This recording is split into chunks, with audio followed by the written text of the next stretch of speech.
Topping our newscast tonight, this year's 4th of July is sure to be busy as residents rejoice for the first major holiday since the reopening of the state. Over 3 million people across California traveling for the holiday.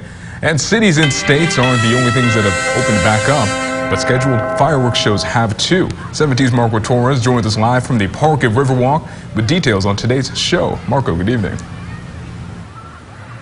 Moses, it is a very hot day here in Bakersfield, over 100 degrees, but that's not stopping people from coming out to the park at Riverside to prepare for tonight's fireworks festival. Today, I'm joined with Janelle and Pansy. Both of these two ladies are here to talk about why they're here in the heat for tonight's festival. So why are you guys here braving this heat?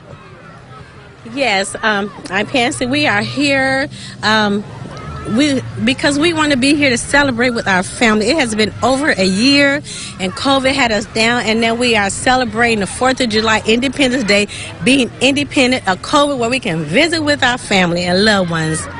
Definitely, definitely. And Janelle, what do you think about the fireworks festival tonight? Are you ready? Are you excited? Oh, I am. We come every year. We're always in the same spot. I love it here. It's hot, but the kids like to be in the water. They love to be out here. It's fun. So I'm glad we got to be here. I'm glad it's not canceled. I'm glad COVID's over. Well, as over as it can be. So I'm just happy to be here.